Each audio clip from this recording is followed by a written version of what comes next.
So here we have the Nissan Qashqai on a 20 plate. I'm going to start off firstly by showing you around the outside of the car, and then we'll hop in and run through some controls on the inside of it. From the outside you can see it's a 5-door car with alloy wheels and tinted windows. We're going to start off inside the boot space first of all. As we approach the back of the car you can see we have reversing sensors, plenty of boot space which can be increased by folding down the rear seats and lifting, and if you wish to, removing these 2 tray sections.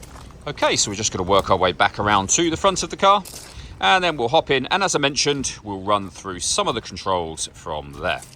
Just briefly before we climb in, I think it's well worth seeing the interior from this exterior point of view. There's plenty to run through on the dashboard, so let's hop in and we'll do that now. Okay, now that we're inside the car, we're going to start with the dials. On the left-hand side, first of all, we have the rev counter and coolant temperature gauge. On the right-hand side, the speedometer and fuel gauge. In the centre, you can see the total miles for the car. They are 47,478. You can change information that's displayed above that for various different menus using the buttons on the steering wheel. So you've got your audio menu, for example, satellite navigation, fuel economy, digital readout for the speedometer, and a settings menu as well, all accessed via these buttons. We have our stereo controls.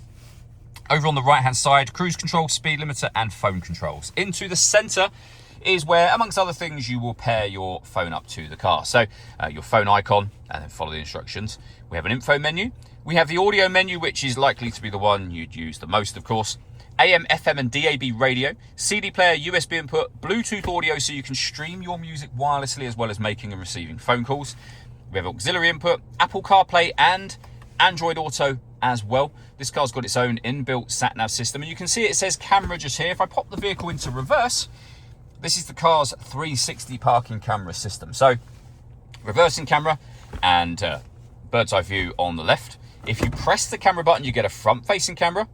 Press it again, you'll get the front-facing camera and the front passenger side wheel. It also has autonomous parking, so you can select either bay park or parallel park, and once it finds a space big enough, it will notify you and it will take control of the steering for you. Below that, we have dual zone climate control. You can adjust the passenger and driver temperature. You can increase and decrease the fan speed. You can determine where you'd like the air distributed. That's your air conditioning off, on again, or hit auto. The car will now take full control for you to maintain the temperatures you have asked for, and you can override that whenever you wish to.